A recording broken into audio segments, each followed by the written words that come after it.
Short rows are essential for shaping any knitwear, be it neck shaping, bust shaping. In most modern patterns, you will need to do some form of short row shaping. And the good thing about short row shaping is that you can choose whatever method you want on how to resolve the short rows.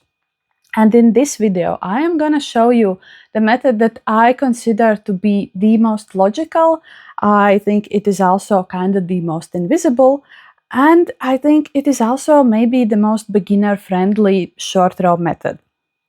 Welcome to Sorceress Crafts channel.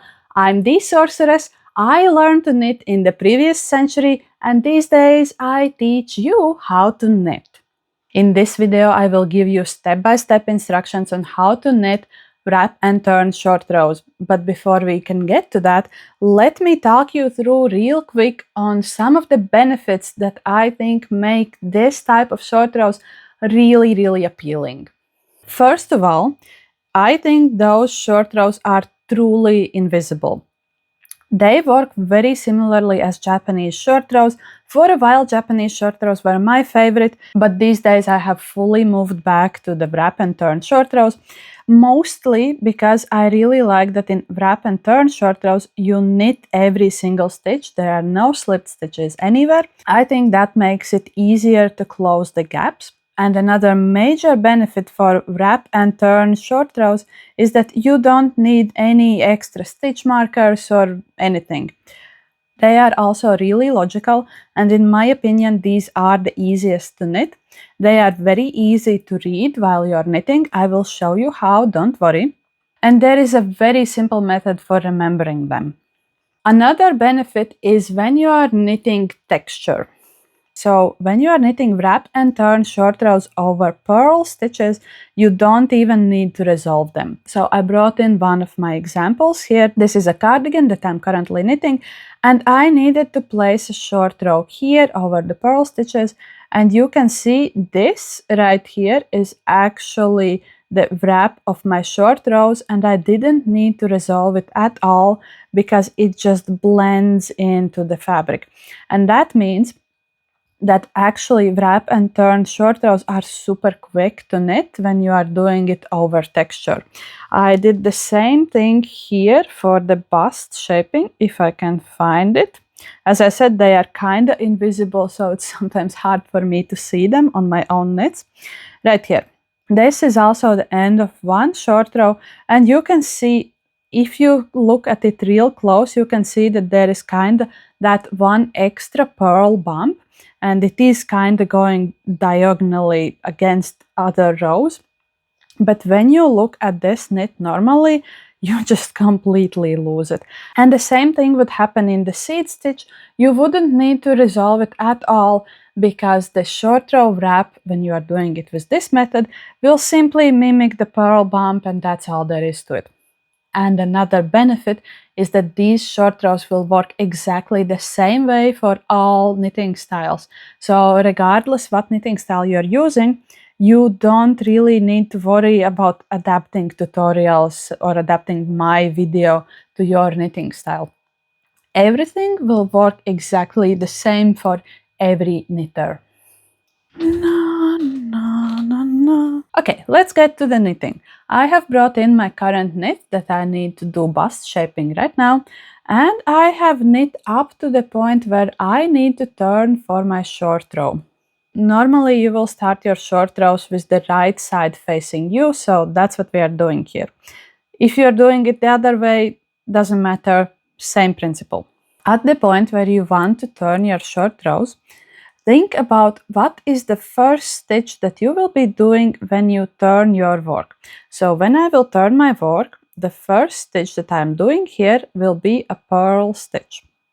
And that means I want to wrap my working yarn around the next stitch in a way that it will be already positioned for convenient knitting. Because when we are purling, we are holding our working yarn in front of the knit. That's where I want my working yarn to end up after I've done the wrap. So if the first stitch that you're going to knit will be a purl stitch, bring your working yarn to the front of your work, slip next stitch without knitting it. Then bring your working yarn to back of your work and put this stitch back. Congrats, you have literally done your first wrap, and now you're ready to turn your work. This is why we are calling these short rows wrap and turn. You will wrap one stitch and then you will turn your work. And at this point, you don't need to do anything specific. You can just start working in your pattern. You will notice here that I am knitting combination continental style. It doesn't matter what knitting style you're using. This is the same for literally any knitting style. And now you just need to knit until you reach the point of next short row turn. And before you comment anything, no, I'm not twisting my stitches. No, this does not result in twisted stitches. If you are confused about what is combination continental knitting style, I have a video on my channel where I explain it. I will link it, or you can click here. Or you can just go and find it on my profile. It's under the combination continental knitting playlist. Okay, I have done my purl row to the point where I need to turn back for the short rows. Again, same principle. Think about what is the first stitch that you will be doing after you turn. In this case, we are knitting pure stockinette, so the first stitch is going to be knit stitch. For the knit stitches, we need our working yarn behind our work, because that's how we make knit stitches, right? So that's exactly what we are doing here. If your first stitch after turning is going to be a knit stitch, leave your working yarn at the back of your work, slip next stitch without knitting it, bring yarn to the front of your work and put this stitch back. You have made the wrap and you are ready to turn your work. And now again, you don't need to do anything else. You can simply start knitting in your pattern. I have almost knit back to the first short row that I did. Before I show you how to resolve this gap that we have created here, I want to real quick touch on how to read your knit and how to understand where you need to place the next short row. First of all, it's really easy to see which is the wrapped stitch.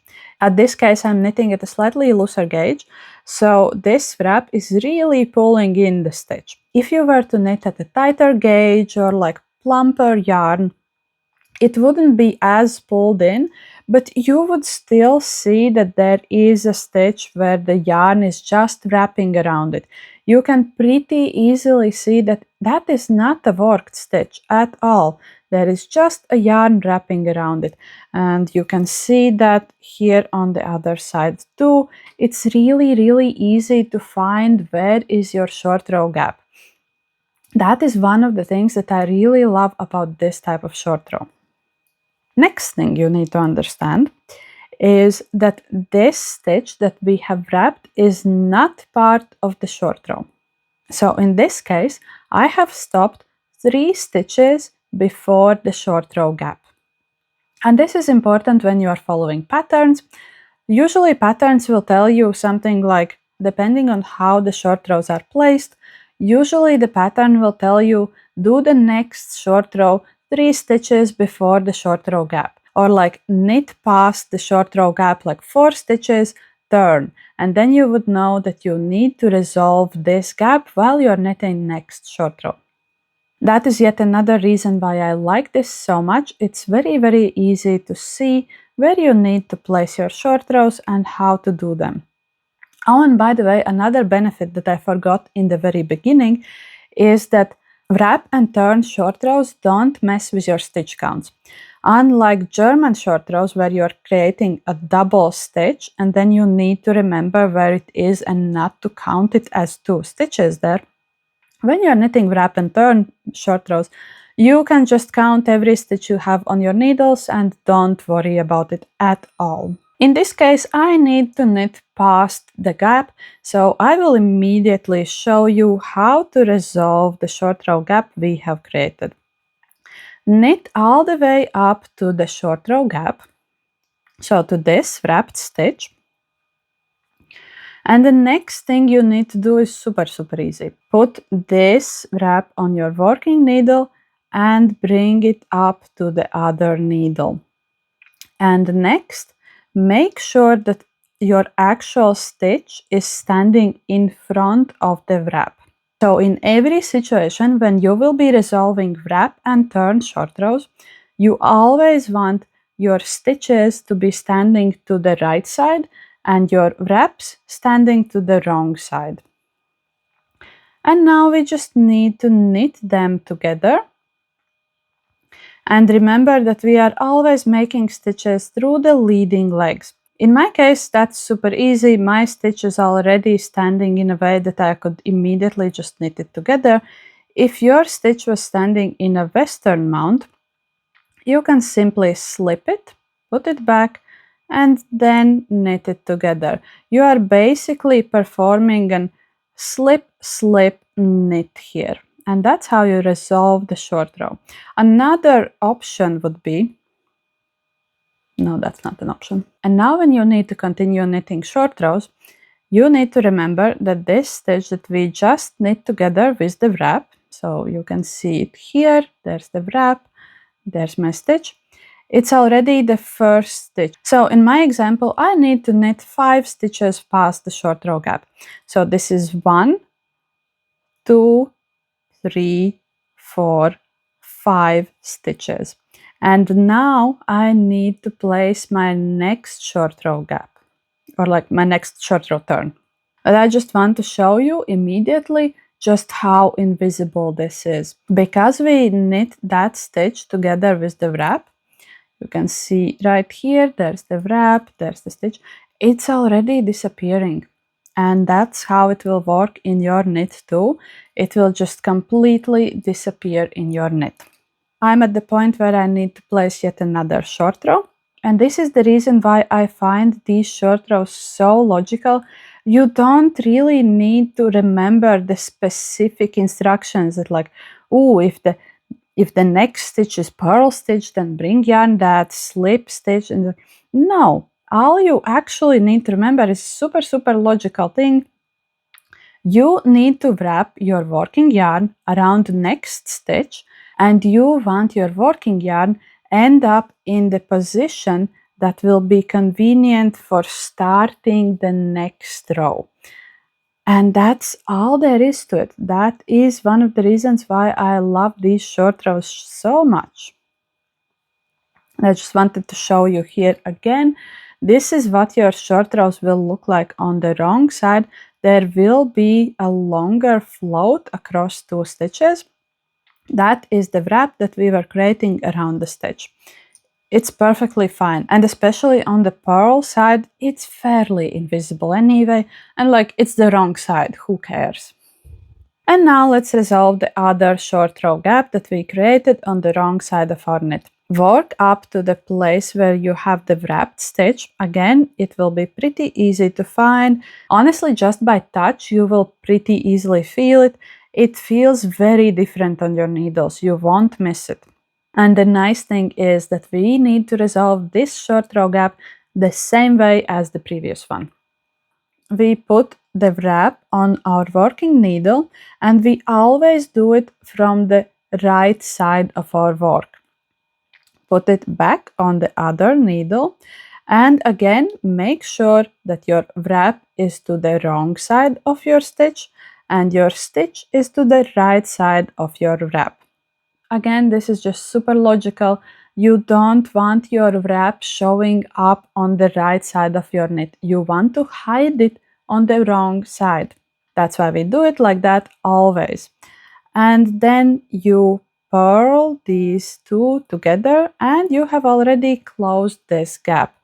And you will see here it's already not visible anywhere. Now, if you had a situation where your purl stitch is standing in the eastern mount, not in the western mount, all you need to remember is that we are always making stitches through the leading legs. This will be very awkward to purl together So you just slip the stitch, change its mount to the convenient one, and then you purl these two together. You always purl together the stitch that was wrapped with its wrap. You are never working together anything else. And now I need to do another short row. I have already made one stitch for the short row, so 2, 3, 4, 5. And now I need to make my short row turn. And again, all I need to think about is how I want my yarn positioned for when I have turned. I will be working knit stitches, so I will want my working yarn to the back of the work. And so when I wrap the stitch, that's where I put my working yarn. And I turn and I can just immediately start knitting. And there is nothing else to it. I want to show you real quick how our previous gap looks like. Here, the previous gap is right here. And if I didn't point it out to you, you just wouldn't be able to see it like this. And that is the beauty of this type of short row. But of course, let's not forget that if you were to knit on round after you have finished with your short rows, you would have a situation where you have made your gap on the wrong side, but now you need to resolve it from the right side. So let me finish this row and I will real quick show you how to do it from the right side. And while I'm finishing this row, I would like to introduce you to the sponsor of this video, which is you guys. If you followed my channel, you will know that I usually don't do any sponsorships, but I do have a Buy Me Coffee account where just for the price of one yarn ball, you can support me in making more free knitting tutorials for you guys. Just please know that there is no extra content there on Buy Me Coffee account. I want all of my knitting tutorials to be accessible to literally everybody, because I think that the world would be a much better place if literally anybody in this world could learn a craft.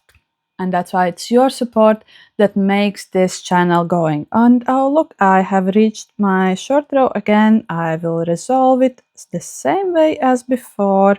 And you can really see those are such invisible short rows. And now let me show you how to resolve a situation where you are knitting on round and you need to close a gap that was made from the wrong side, but you need to close it from the right side. A few moments later. And I will use my contrasting color to do that.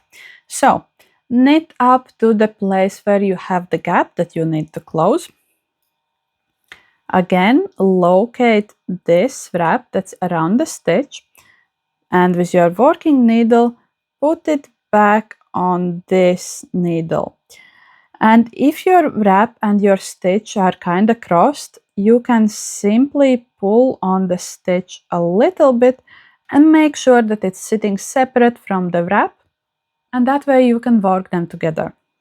And because we want to hide the wrap to the wrong side of our work, we need to do a slip, slip, knit. In this case, I also recommend slipping the wrap. That will create a slightly neater result. It doesn't matter too much, but like there might be a slight difference in some yarns. Just knit them together and then you can continue knitting. And I will show you what my short rows look like right now. You can see. So where are my turns? Okay, so you can see one of the turns was here and the other turn that we just did, it's here. And so you can truly see what these short rows look like when they are finished. I sincerely hope this knitting tutorial was useful for you. Thank you for watching till the end. If you have any questions, feel free to leave them in the comments, or if you have like tutorial requests, also comments is a great place where to put them. Thank you, and I will see you in my next video.